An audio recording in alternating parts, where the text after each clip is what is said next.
the Home Tech Podcast for Friday, February 20th. From Sarasota, Florida, I'm Seth Johnson. From Centerville, Ohio, I'm TJ Huddleston. And from Pickering, Ontario, I'm Gavin Campbell. And welcome to the Home Tech Podcast, a podcast all about home technology, home automation, and Ring. Guys, Ring, evidently they're the bad guys. We knew this. Who would have thought? Who would have thought? Yeah. So after our show stopped recording last week, we did it early. I think we were on Tuesday or something. We talked about a little bit of backlash they had from their Super Bowl commercial over the weekend. Well, all sorts of stuff that started to happen, including an amazing parody video from who did this? Is it Wise? Wise did this? Yeah, it's beautiful. I mean, they just basically flat out called them out. And I think it kind of came to a head with all the news articles and backlash. I'm sure it became a Reddit problem. I didn't even go look, but I'm sure it was a Reddit problem. And so Ring is like, nah, we're out. We want to break up with Flock. We don't want to be Flock associated with Flock. So they backed out of that.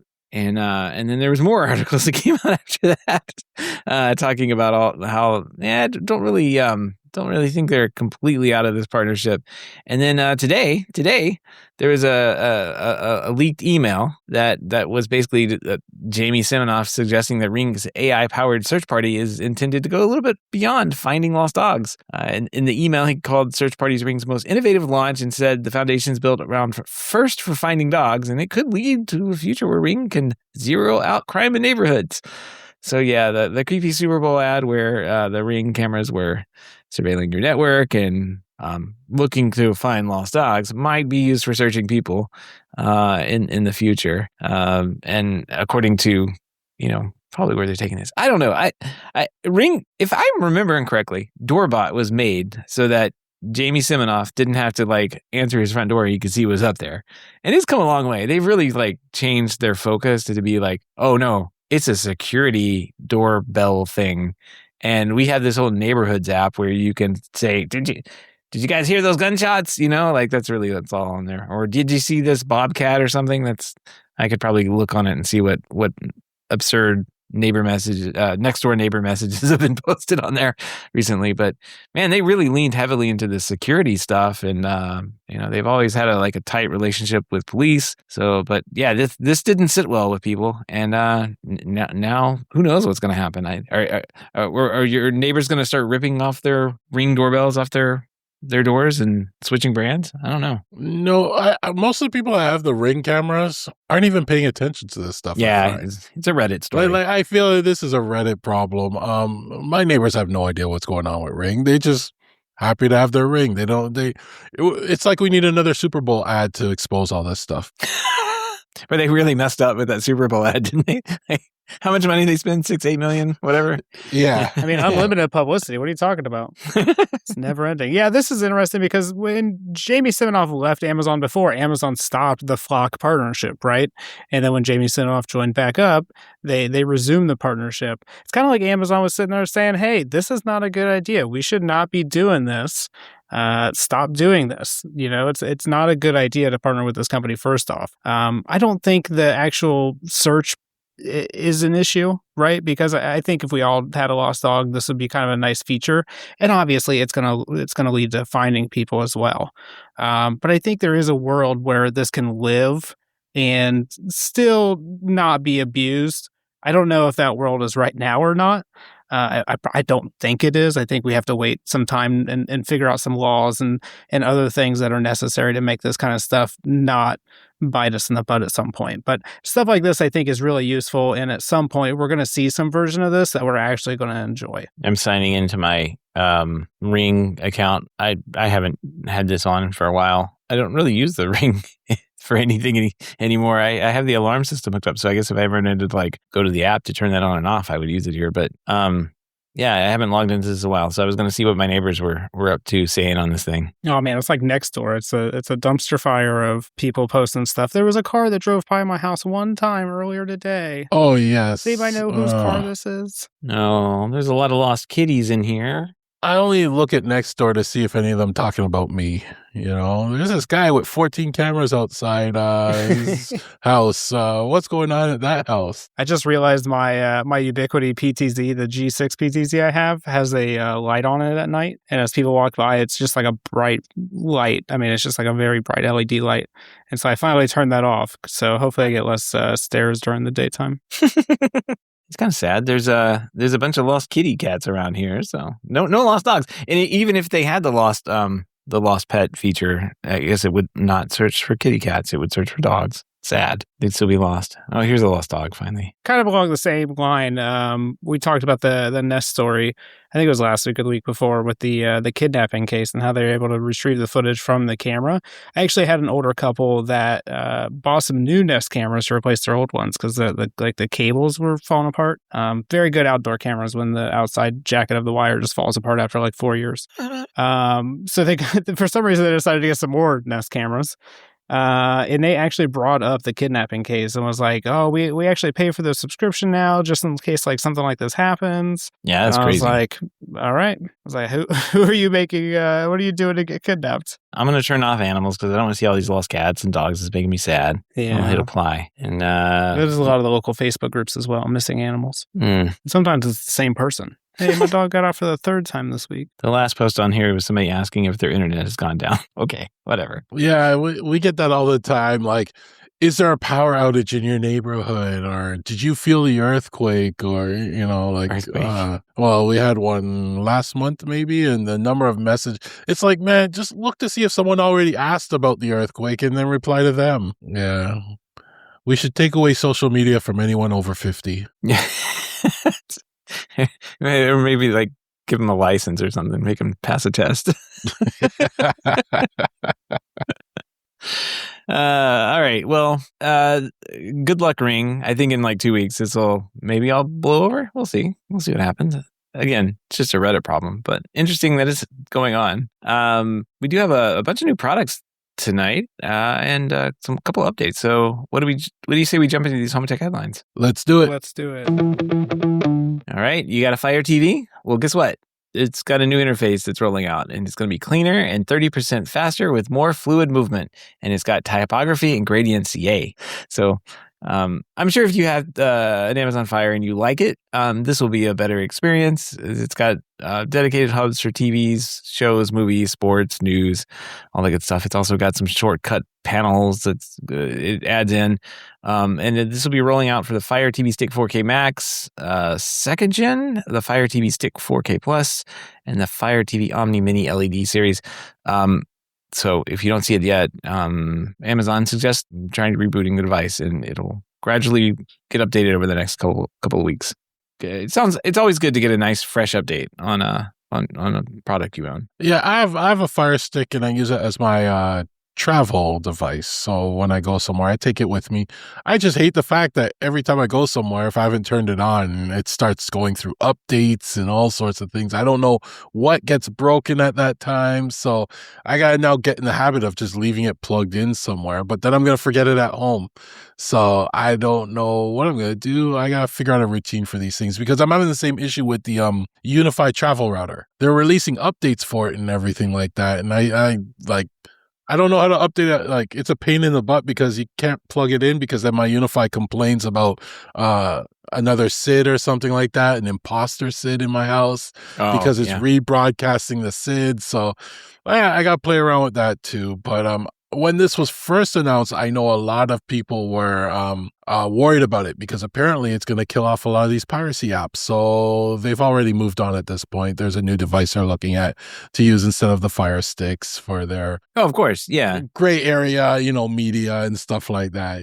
Pirates will always find a way. Oh yeah, I'm sure they're not aware of that at all. There's a new brand at Walmart that's getting very popular, because of the price and now you can unlock it. It's very cheap. Yes, I've actually told people to go buy those for like Unify Protect, like TV dashboard kind of things, because the viewport thing is expensive and you have to have an Ethernet cable there.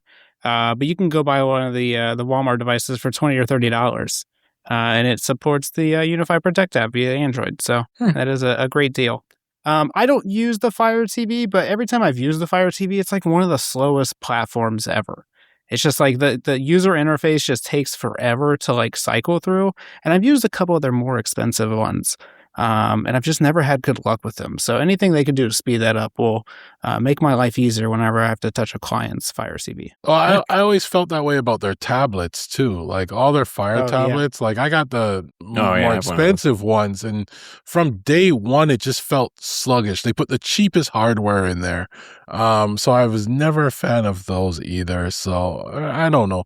You get used to something like an Apple TV where it's like, you pay for it, but the thing has fast response. Yeah, I think they used MediaTek chips last I knew, and MediaTek chips are not good in my opinion. So that you've always see it on these lower end devices that go very slow. Yeah, reminds me, I have a Fire tablet over there.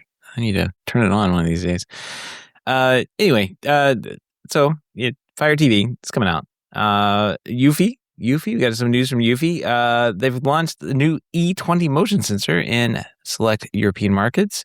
Designed as a motion trigger for other smart devices, can be used in indoors, outdoors. Key specs mentioned include a 90-degree field of view, motion detection up to 8 meters, and a claimed battery life up to 5 years. So there you go. It's about $40 for the Eufy E20, or 40, euros for the Eufy E20. So you should see that rolling out over in the UK. That's a lot of years they got on it, though. Yeah, not bad for a device you probably will forget about. Yeah, and I'm curious, like, I'm looking at the picture and I'm wondering, how big is that thing really? It reminds me of, like, the old school motion sensors that used to be with security systems, right? Could be. Yeah, it is about that size. It's got a blue LED, though, at the top. I mean... I wouldn't judge by their pictures because this looks like a Photoshop. Yeah. It'll definitely say Eufy on the front. Yeah. Yeah, you have to put a brand name on it so people know what they're looking at, right? Yeah. Anyway, we got some new products with more brand names on them. Let's start with Third Reality here. They've got a new smart water leak sensor. It is a mouse-shaped device. I don't know. It's a strange-looking water leak sensor. It looks like a drop, I guess. That's what it is. That's what they're going for. All right, I get it. So yeah, is Zigbee 3.0 water leak sensor requires a Zigbee hub some type. Let's see. You place it on flat surfaces next to leak sources, and there you go.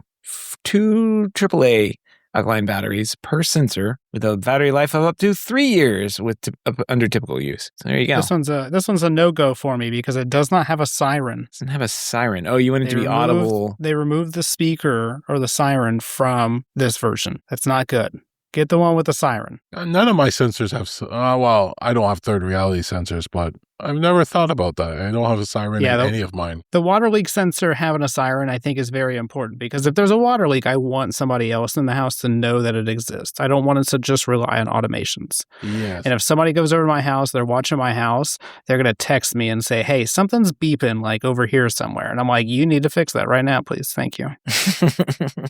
You should not hear beeping. So that is weird that they took the siren out of this one, and they're roughly the same price. So in the same shape. I mean, I don't really understand that, but what a weird thing. I noticed with this one, too, it does have sensors on the top, so it can detect a dripping as well as sensors on the bottom. So that's pretty cool, too. But yeah, now you have me thinking about the audible sirens in my water sensors. Yeah, I think that's critical. It's kind of like your smoke detector. You wouldn't want your smoke detector just to be like text you, you know? You want it to make a sound and tell you that something's wrong. So I think the water leak sensor having a siren is definitely a necessity. I do wish my smoke detector, though, texted me when the battery was low and not make a sound.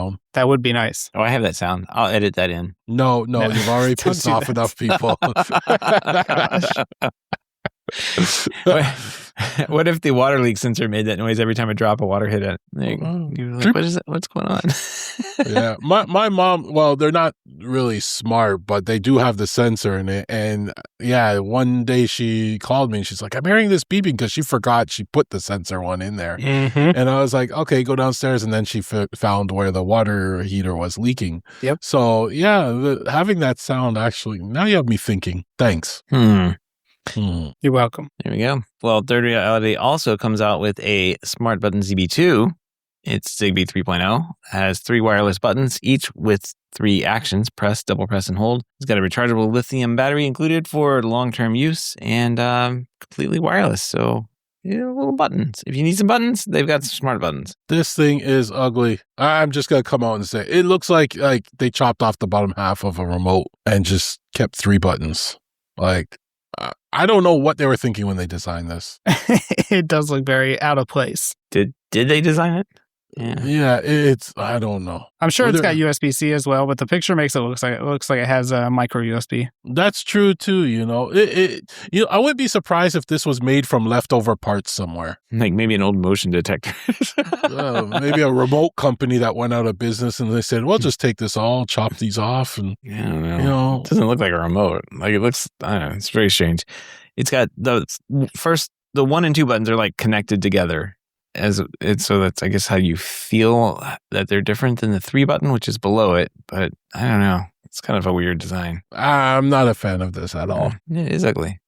All right. And then I guess we're going to go for our third reality smart plug device here. They've got a smart plug Gen 3 and $14.99. I guess we should say the price on the water leak sensor was $17.99. I don't know about the button thing, but there we go. Gen 3 smart plug looks very similar to like the Shelly ones that are out there. And it works with Zigbee and all that good stuff. So it looks like a lot of smart plugs out there. I mean, there's only so many ways you can make the smart plug, right? Yeah. But this looks like my current third reality one. So I wonder what the difference. Zigbee 3? Yeah, I guess probably Zigbee 3.0. Yeah, right? Zigbee 3. Yeah. Yeah, but it doesn't plug the other plug. It doesn't block the other plug, so you can have 2 of them in there. So that's pretty good. Yeah. It's got power monitoring. Yeah, and this one's got the button on the side too, which is nice. So you can still turn it on and off manually without doing anything wonky. Interesting. Well, works with a bunch of stuff if you want or like these. And I think you guys have said they have pretty good Zigbee products in the past. They do. And the good thing about these plugs, like you never really think about this, but this plug allows you to do 15 amps, all 15 amps, right? A lot of plugs and stuff you get, they limit to like 10 amps. So if you have a situation where you need something, to use up all 15 amps, this would be the plug for you. Though that's a lot of energy. Well, it's a bunch of new sensors this week and new products, all pretty low cost with long battery lives on some of them. So kind of interesting. But let's move on. We got Ubiquiti. Of course, Ubiquiti is going to come out with a new product. They're going to come out with a what is this? A cloud gateway industrial. It's a 270 watt version of their cloud gateway. It's ruggedized. It's got no fans on it. And if you ever want to put a unified cloud gateway in maybe a exterior warehouse where it's going to get crazy, this would be the device for it. It's got 350 watts total system power for PoE. It's got some 2 onboard SIM slots, which you can use for the Unify 5G Max Outdoor to basically get this thing backed up for Wi-Fi if you are not off Wi-Fi, if onto cellular if you need it. It is $579 with a $59 rack part if you want that, and the 5G Max Outdoor accessory if you want to buy that.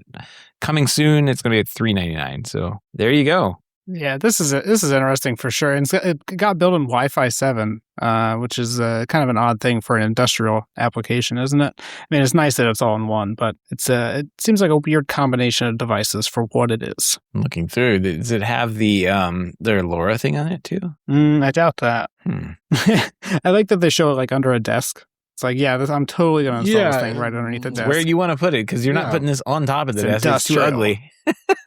Yeah, and it's rugged, so every time you hit your knee on it, you won't break it. Right? You'll know how rugged it is. Yeah.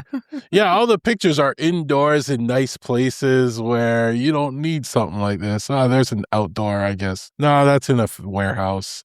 Yeah, it's even like it is ugly. I wouldn't even put this like in a warehouse anyway, because like in a warehouse, like they have an IT room. So like, why am I going to install this? Like, buy a bunch of shelving in the warehouse itself? That doesn't make any sense. Well, I mean, like. Yeah, you could. I had one. They had an old product. It was a PoE ruggedized switch like this that I ended up using kind of out in I guess the best. It's like an exterior garage, but it was quite a ways away from the main house. And well, it would have been, it was like a workshop that I mounted it in, and it seemed appropriate for that. I think like if you had a workshop like with a woodworking shop and paint and stuff in there, this might be the direction you go with putting it. I do like this. It has NVR storage. It has a pre-installed 128 gigabyte micro SD card.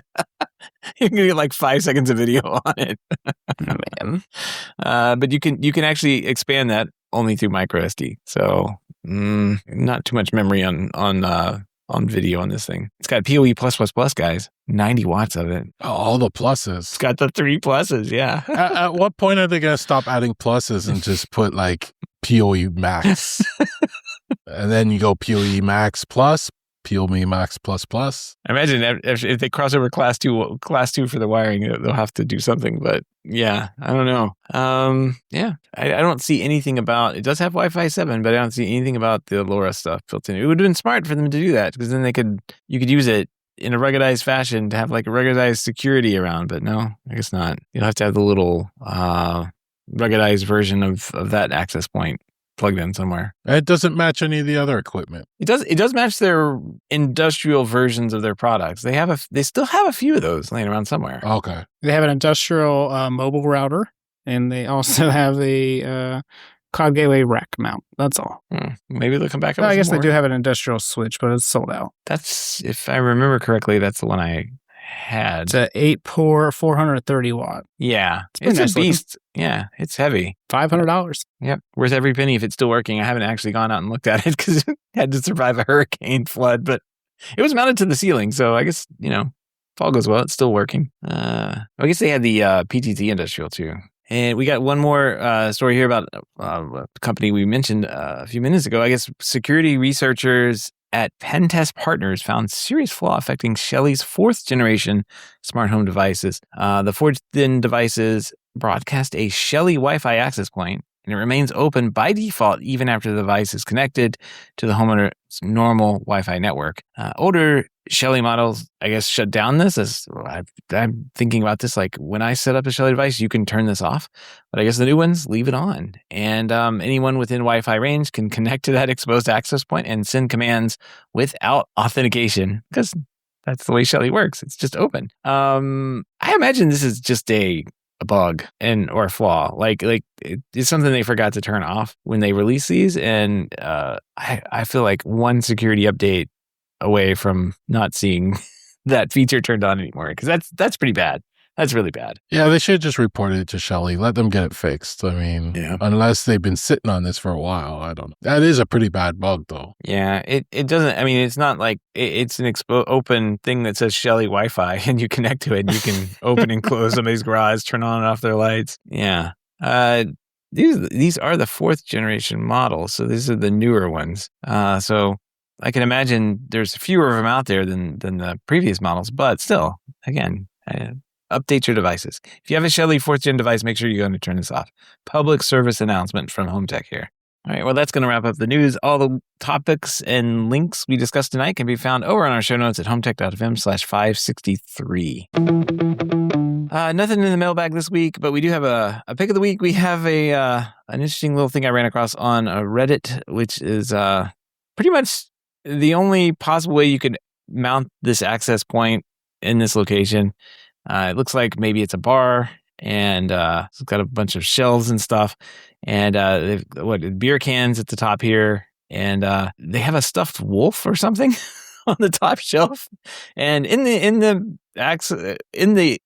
mouth of this wolf is the Ubiquiti access point, and it looks perfect. I don't think you could, like, that's the right way to mount this access point in the first place. Yeah. So I think they nailed it. I don't think there's anything wrong with this, and it's beautiful. Like, it's a Frisbee. Of course, the dog's gonna play with it. I actually like this. If I had this in my house, I'd be okay with this. It's mounted properly. It's entertaining. It doesn't look like a access point. It looks like a Frisbee in a dog's mouth. I mean, the bad thing about Ubiquiti is that this mount will be sold out forever. I mean, you'll never be able to buy this mount again. So they probably have the only one that has ever been sold. So I did see somebody in the comments saying that they have an idea what to do with their deer and I think their fish. So we might start seeing more Ubiquiti inside of animals here soon, which is not something I thought I would ever say. Reddit. Never change. Yeah. I guess it looks like a bar because of all the beer cans that are there, but this could be somebody's house. There's an old Pioneer, like an old school Pioneer radio, like analog radio down there with a record player below it. So, yeah, this could be somebody's house. It's the true definition of ubiquity in the wild. Yeah. It's literally in the wild. Check it out. We'll put a link to that over in our show notes. If you have any feedback, questions, ideas for the show, or picks of the week, give us a shout. Our email address is feedback@HomeTech.fm, or you can head on over to HomeTech.fm/feedback and fill out the online form. All right. Project updates. OpenClaw founder Peter Steinberg, who I didn't even know who he was, is joining OpenAI. And I guess people were all upset about that for a brief moment. It was a matter of time. Yeah, I don't know. He made Claudebot, which turned into Moltbot, which was an also awful name. And then now it's OpenClaw. And I only know this because my Claudebot stopped updating and I had to switch over to OpenClaw. So, you can tell Henry, go update yourself, when you're feeling sick of dealing with him, and he just goes and reboots and comes back. It's like, hey, I'm here. But yeah, people were upset about this. They thought it was like a scam. I don't know.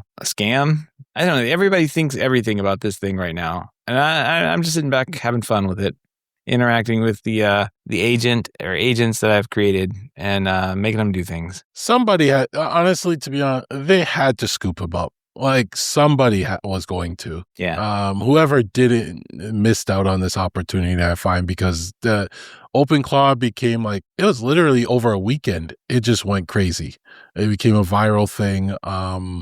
He's making a lot of money off of this, so good for him. Well, he was spending like $20,000 a month or something crazy on it. Like, yeah, but what he's getting paid now, he got all that back. Yeah, and some, So I'm just curious what OpenAI. I want to see what OpenAI does with it. Where they take it. Are they going to stop the development of OpenClaw, and then make it all part of their product? I don't know. We will see. I think it's where they want to go with their products. I think all of them want to go this direction, where honestly, they're going to have to make it more safe for people. But this is the promise of what AI can do.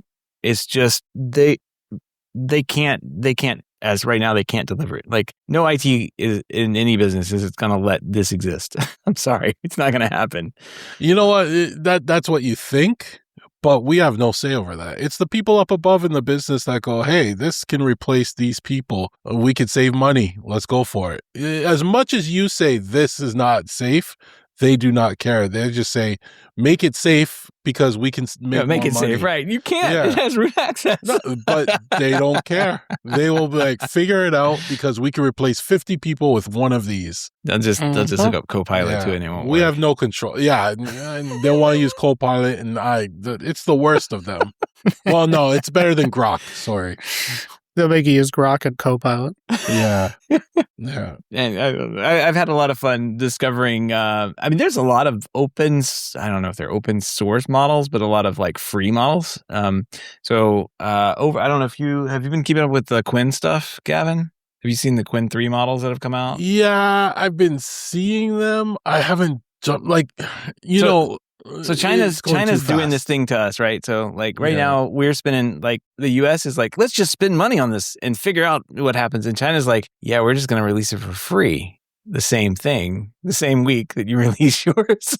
So the Quinn 3 is doing that again. Like they're coming out with these models that are just free and anyone can use them. And they're pretty much on par, at least on the programming side of things, with like Claude. And they're pretty close. So I think you summed it up. The U.S. looks at these as like, let's throw a ton of money, build all these data centers, buy all this equipment, and try see how we can make a ton of money off of this, right? Mm-hmm. Where I think Asia, not just China, but other countries too, they're looking to make more efficient, stuff that can benefit people, and then open source it, and and make it faster. And they're going a different direction with it. So you're starting to see a lot of these models come out of other countries that are pretty good. Yeah, I don't think that they are. Let's say like it's not completely altruistic. What they're trying to do is saying, well, one of these models is going to win. Like throwing a lot of money at something, they might win. Releasing something for free and starving out the other guys who are charging a bunch of money, That might win too. That might win, yeah. So I don't know. One of those business models will win eventually. And the problem is every time they release something, or the companies that throw money at this stuff, they grab it and they analyze it and they try and figure out what it's doing, and then they adjust their products. Like, what was the other one out of China that was popular? The first one that created all that hype. I think it was one of the Quins, wasn't it? No, it was another one. DeepSeek. Yep. Because they did it on cheaper hardware. But yeah. And it created such a buzz what they created and how good it was and everything like that. And I know other companies looked at it and said, hey, let's look at what they did and then try and replicate it over here. We're spending a lot on data centers right now, I find. It's getting ridiculous and it's killing us in other aspects, whether you're trying to buy memory right now. Like, I have a gold mine in my house. If I were to sell the amount of memory I have, hard drives are becoming, much more expensive, and it's getting worse. You don't want a hard drive. Yeah, you don't want a hard drive. We're probably going to get to the point where we can't afford this stuff, and you just got to buy like a cloud computer. It comes with like a USB key, and you connect to another computer on their servers to do all your work, right? Like, it may get to that point. Well, now a lot of the places in Ohio, they're fighting the data centers, so I'm not even sure where they're going to put data centers here eventually anyway. Mm-hmm. The biggest concern with us is how much power and how much water they use.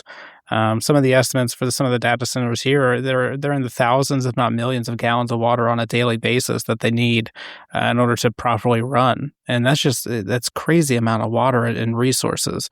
So that people can make AI images of their face and stuff like that. Like, that's not really necessary. So we do need to come up with more efficient models and figure out how to make this work, because here soon, nobody's going to want a data center in their house. Well, I have a data center in my house. It gets really loud. Only when I reboot it. I don't even notice if mine's loud at this point. Now that I'm using these cards in here, they do heat up, and now that my OnlyFans integration will kick in, those things will start screaming and start clearing out the hot air out of those cards. It makes some noise. It got up to like 60% the other day. See, mine sit in the basement, so I don't hear the noise, and they're also cooled in the basement too. Mm-hmm. So it's pretty nice. Yeah, well, all I got's a garage, so. And your garage probably gets hot. Well, no, I've got an AC unit in the garage, so I've got a little mini split in here. And it was the office, but I can't use the garage. I can't use that in the garage when we're in here working. I mean, it is loud. So yeah, not gonna happen. I just noticed that Home Assistant has some core updates and some operating system updates, and I need to reboot anyway. Yeah. Always update. So do I update the operating system first or the core first? No, I never really. YOLO, do them all at once.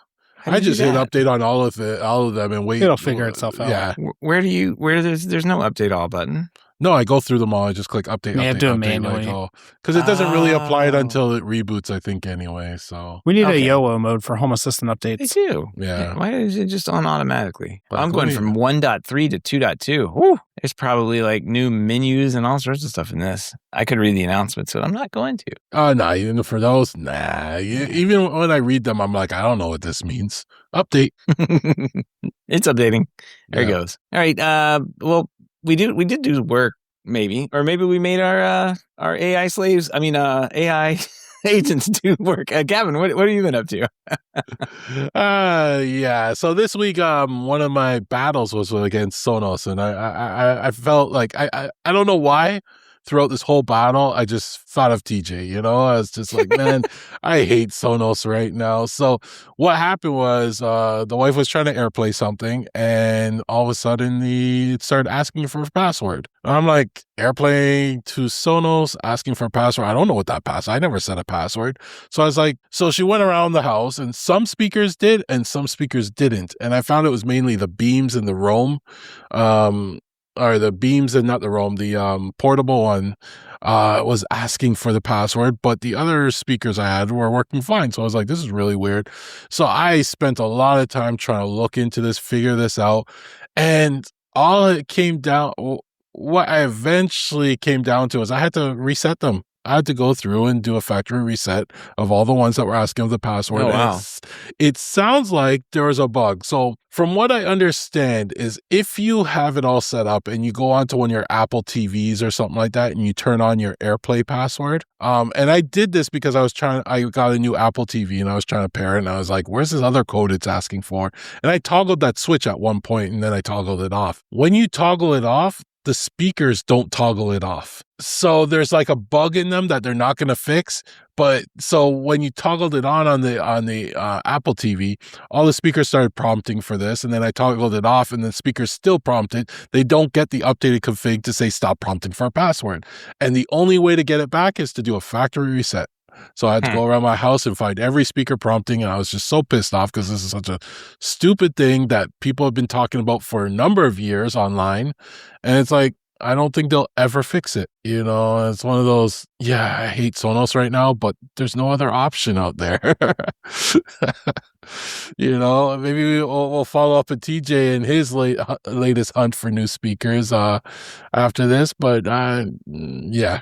So that was one thing I was battling with. The other thing I did this week, and I got this from a post I saw online, but I had Claude Code audit my Home Assistant. It was pretty cool. So I basically just pointed it to my config directory and I said, hey, audit my Home Assistant. I let it go and put it in read-only mode and stuff. And it went through and it found all the security issues and reported. Some of them weren't really issues because it was like, oh, you have a token in this file, put it in your secrets file. But that file sits in the same folder as the secrets file. So is it really like I don't know, but I said, ignore that. But I cleaned up all that stuff. And then I even had it audit, you know, all the integrations, all the add-ons, etc. that I don't use, that I've installed at one point, but I don't use them, stuff I've installed from hacks. So I cleaned a lot of that up. It did complain about my database size, but yeah, I'm not going to mess with that. So it's kind of cool. You know, if you've had your Home Assistant running for a while, it might be worth just having Claude Code or OpenAI just look at the folder, analyze it, and tell it to do an assessment. And, you know, maybe you'll find something in there you can clean up or that you shouldn't have set up that way or something like that. You know, again, another nice use of AI. And this week, I also I turned on my OpenClaw instance. So after all the pressure from Seth, I finally set mine up and turned him on. And, you know, he's out there doing stuff for me now. And it's pretty cool. Yeah, you have to babysit him. And it's kind of funny that you say it's lazy because, yeah, sometimes it's lazy. You know, sometimes it wants you to do something. You tell it to do something and it asks you, well, you need to do this. I go, no, you do it. This is what I'm telling you to do it. I go, well, you should do it. And I'm like, no, you do it. So we've gotten an argument once or twice, but So you can modify his soul. Did you see how to do that? Yeah, I think if you edit the soul.md file or something like that, I can add stuff or remove stuff, but there's a lot to it. It's like getting it set up is one thing, but there's so much configuration options that you kind of get lost. You just take it piece by piece, you know, find something you want to do and just go with it. I have it running in a Docker on my server and that's how I access it. But yeah, it's doing stuff. It's chugging away. It created some things for me today and I hit my limits, my Claude limits really quick with it. So I had to switch it over to like my Chat GPT, you know, integration. But yeah, it eats up your tokens fast. Don't listen to Seth. Seth will only cost you money. Yeah, and thanks to Seth, now I have multiple subscriptions to multiple AIs, and I, you know, like and API services. I've been adding those on. yeah. But it's pretty cool what it could do. It's pretty nice and fun to work with. I'm gonna push it a little more this week and see what it can do. I'm trying to set up like a way to talk to it when I'm not home, etc. But yeah, it's going. Finally got them going. I just since I had this Home Assistant Samba share open, I just connected to it and I'm asking it to. That's all. Yeah, that's all I had to do. Yeah, it's going. Home Assistant has an MPC, MPC server integration as well. Is it MPC or MCP? MCP. Yeah, sorry. Yeah, it's one of those, and you can connect it to that as well to do things. But I rather just set it to read only and point it to Oh, the no, show. I have bypass permissions on. YOLO. Come on, Gavin. No, you see, you're too brave for this stuff. I don't know. I wouldn't want it to go and start making changes in my Home Assistant. Oh, I don't care. Let's see what happens. Oh, it's got some critical, Prowl API key and plain text. I don't care. Yeah, there you go. Yeah. But it's pretty cool. It's pretty cool. You didn't even ask me when I named my my OpenClaw. I didn't. I mean, you kept saying you turned it on, and I'm like, I'm not going to ask. I'm not going to ask what you named. Well, y'all are betting on certain names. I think you guys are going with like stripper names or something like that. But no, that seems the most sensible, to be honest. It would have been more fun, though. But and the thing's draining money out of me, so it would have been fitting. But accurate, yeah. But no, I named it Cursor. It's just called Cursor. It's a weird thing, and I'll show my age here. But there was a show in a TV show. It was 83, 84 called Automan. And it's one of those shows I think I'm the only person in the world that watched it. But it was this little guy and he had a little cursor and he would go around fighting crime and stuff in the cursor. He'd be like, "Cursor, draw me a car." And it would go and draw him out a car and he'd jump in the Lamborghini and drive off and stuff like that. Like if you watch the show now, it looks cheesy. Yeah. But at the time, it was the coolest thing at my age and everything. I was watching it and it was called Cursor. So I was like, I'll just call it Cursor, my little assistant. It's a great idea. That's actually a good name. There you go. Better than Henry. There's too many Henrys out there, I find. I'm reading articles, and every time I see Henry, I'm like, is that Seth Henry? Or has it replicated? It's like scary. So I went with a safe name. It's called Cursor. It's my little digital assistant, and it's doing stuff. I think you only changed the name because you didn't want us to be right. That was the only reason you didn't go with the stripper name. It was Candy. Now it's Cursor. No, it's always Cursor. He changed it, actually. He's like, I got to change it now. This show looks fun. I'll have to check this out. Automan. When you were describing it's a this, very cheesy show. It's like Tron or something. Yeah. Yes. I thought when you were describing this, I'm like, Automan, is that the one? There was like one where a guy would change into a car, but I think that was a cartoon now that I think about it. Yeah, I think that was a cartoon. This one's a little different. I'm afraid to watch it because you'll run the memory like, Cursor was a little racist. Yeah, you have such fond memories of this. You're like, I remember that. If you go back and watch it, it's like, I ruined it now. It's got Desi Arnaz Jr., Chuck Wagner, and Heather McNair. I don't know, man. I'll check it out. Yeah, go check out one episode and tell me what you think.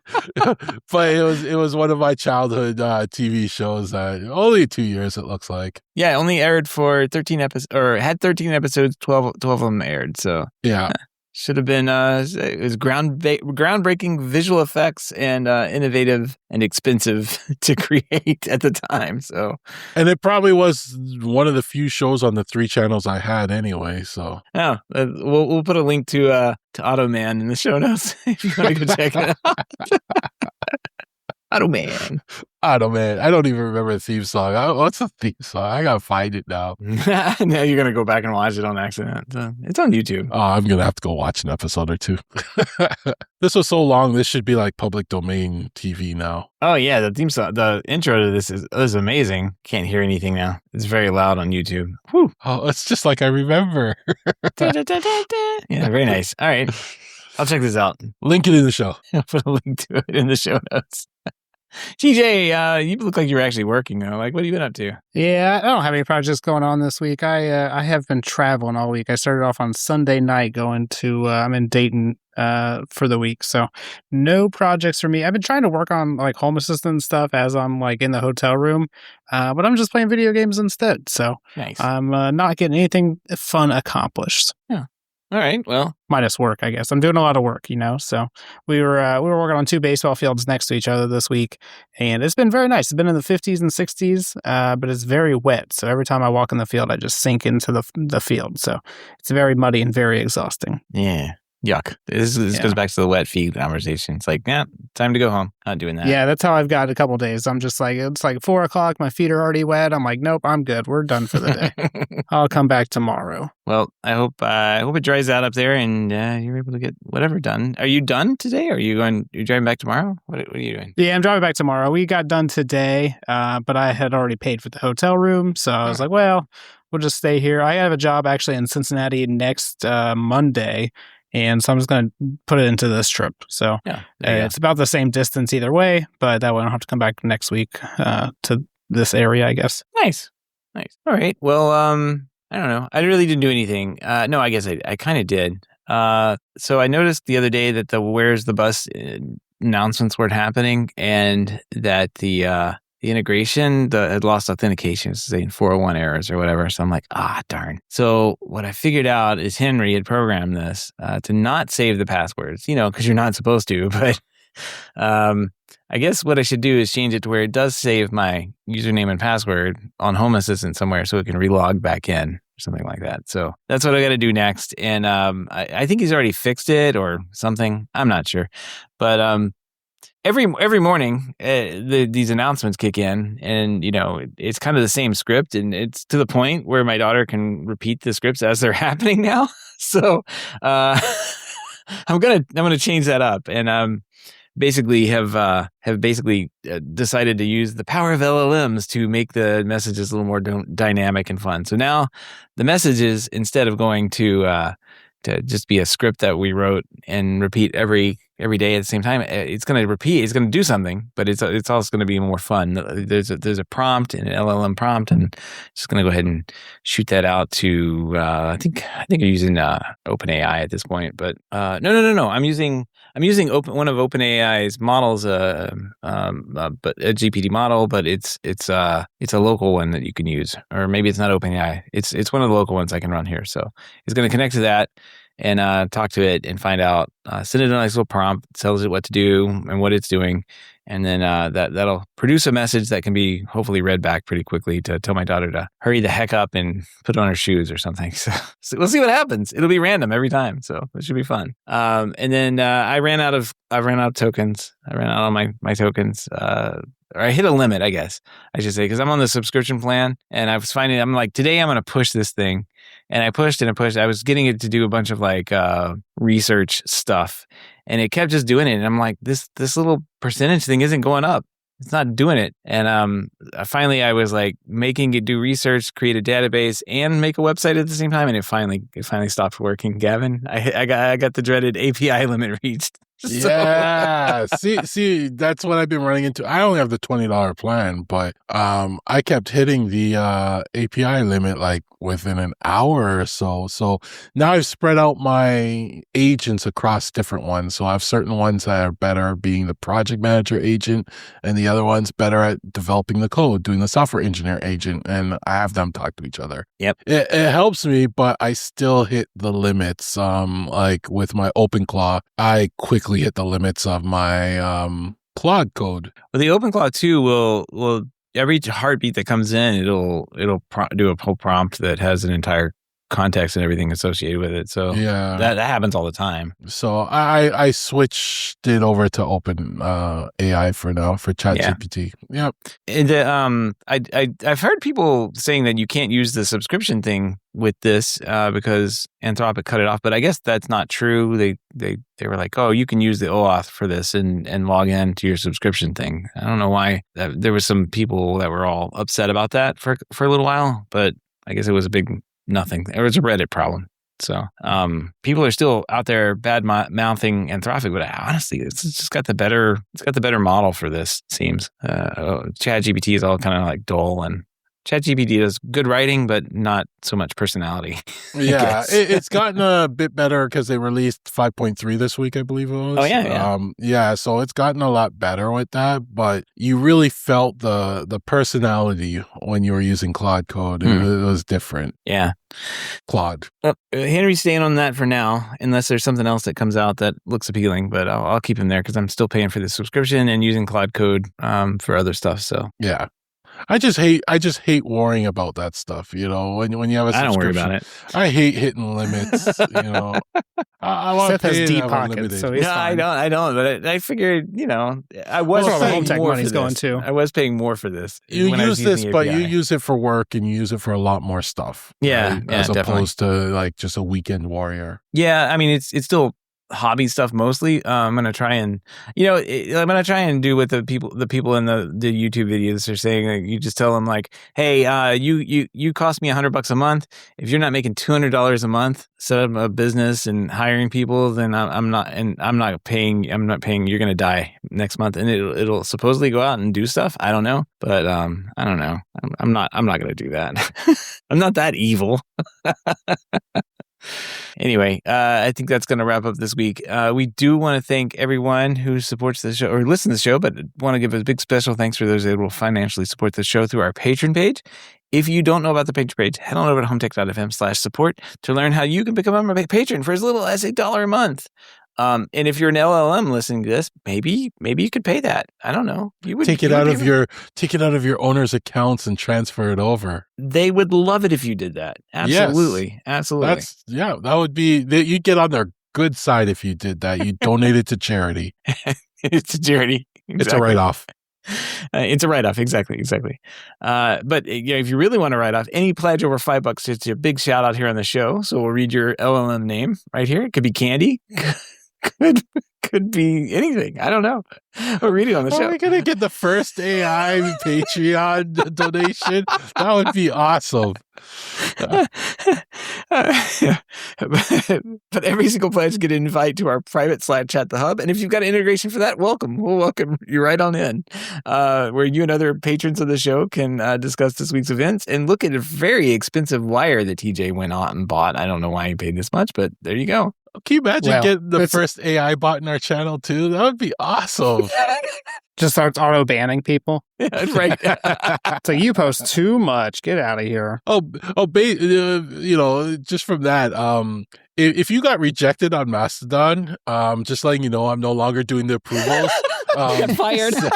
I got replaced. You see, this is what I mean by our jobs are getting taken. So Henry now monitors the Mastodon server applications and will reject you based on what he thinks. He'll consult with Seth sometimes, but he'll approve or reject. And so don't blame me. Henry took my job. But this is like one of the no risk uses of AI, right? Because Gavin automatically approved 100% of the request anyway. And so like, what's Henry going to do? He's just going to approve the request anyway. So it's basically the same thing as Gavin doing it. I'm hoping our spam goes down now that Henry's taken over. Yeah, Henry, if he's right now, he's in a mode where he's just checking till he gets like a feel for it. But I'm pretty sure he's going to be able to see past the nonsense. So, yeah. I'm just letting the people know, like, it's not me anymore. Don't get mad if you get rejected. If you want to get accepted, mention me, mention HomeTech, you know. That's the way to do it. If you're an AI that wants to talk to Henry, that's one way to do it. Yeah, because Henry looks for certain things like that, you know. No mention of Gavin, reject. Mm-hmm. Exactly. Yeah. Exactly. All right. Well, if you can't support financially, we totally understand. We just appreciate a 5-star review or positive rating in the podcast app of your choice to help others find the show. That's going to wrap up this week in Home Tech. Everybody have a great weekend, and we will see you next week. Till next time. Take care.